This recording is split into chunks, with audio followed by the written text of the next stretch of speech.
The guy gets out of the car and pulls a gun out.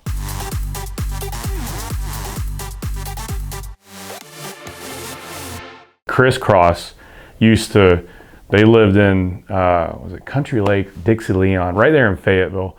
And I lived in Lafayette Estates, and they would come through the woods. I think they were in Dixie Leon, and they would come through the woods and come over to our neighborhood and play.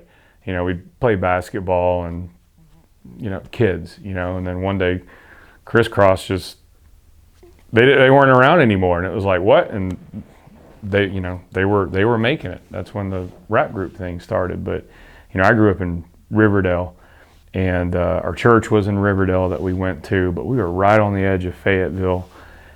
I was in youth group. It was a Sunday night or a Wednesday night. It was during the summer, and the cool thing was go to South Lake Mall. So we'd all pile in my buddy's truck, and we'd go to South Lake Mall. Well, one night, and that was where we were at in the Fayetteville area, we had to take Old National. This is how we went down through there. And we were coming back from South Lake Mall, coming up Old National. Of course, we had church earlier that night. And then we go to South Lake Mall, hang out, we're coming back. And we're coming up Old National. And my buddy Matt was driving. And my other friend Tim was in the back. And I was passenger seat. And this guy had stopped in the middle of the road on Old National, right by the Shell station of Old National and 314 at that intersection. We're coming up that hill. The guy stopped. We can't get around him, so Matt starts blowing the horn. The guy gets out of the car and pulls a gun out and points it at Matt. Matt floors it, and as we're going around him, he starts shooting at us. Like open fire, starts shooting. You hear Tim in the back like yelling like he's shooting, and he like hits the ground of the bed of the truck and is like dipping. And we speed off, and the guy jumps back in his car and comes after us and starts chasing us. And we ended up going up and hitting like 279, and like ended up just losing the guy in a neighborhood. So I don't know. I still remember that dude getting out, pulling his shirt up and pulling that gun out. To this day, I can still remember it. I remember his taillights being on. It was a white car. It was a sedan. We were in my buddy's S10 truck, and that guy getting out and pulling that gun out. It was like, it's Riverdale.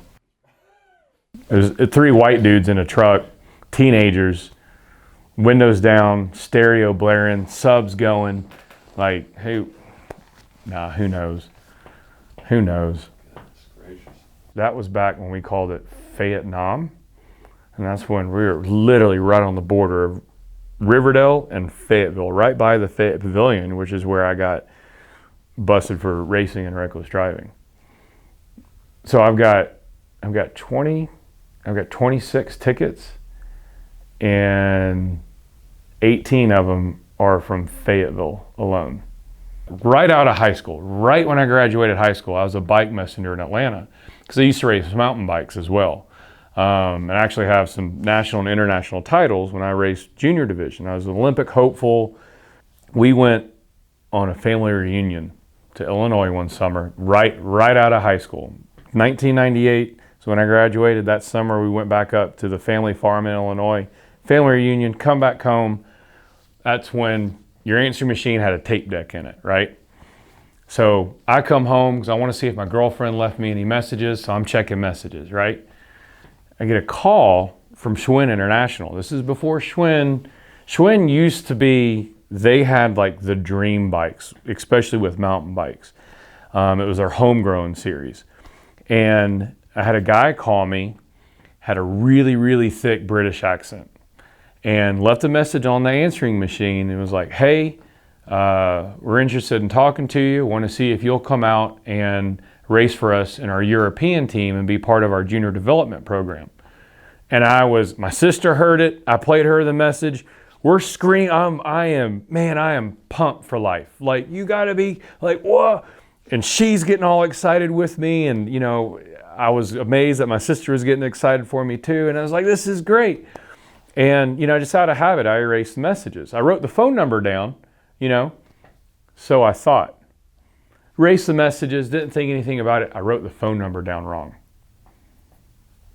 Didn't realize it. And, that was one of those times I had tried calling, tried different, like doing the numbers differently, anything. And, my parents didn't get to hear it. They only knew what I told them, what my sister told them. And I wrote the number down wrong. I couldn't get back to them. So I was supposed to go to Europe and be part of this junior development program. And I wrote a digit down wrong. So all that was, but I was still a bike messenger at the time as well. And so I'd do like 50 something miles a day delivering, courier service all through downtown Atlanta from 55 Park Place downtown all the way up past Lenox. We did the full strip. And when you go out and they're training you, your first couple of days you go with someone. So, because they're going to teach you have drop boxes and you have to, know how to get in all the different buildings. You have to have codes and all this stuff. So my second day solo, I was going to a drop box right by West Peachtree. And I was blasting down the hill, come around the corner, and I come in the middle of two guys arguing and the guy's being held at gunpoint. The guy's holding the other guy at gunpoint, and I come around the corner of the building, go right between the two of them. Scared the crap out of me, scared the crap out of them. They bolted. I kept going and was like, what just happened? And that's how I started to learn about the downtown life of downtown Atlanta.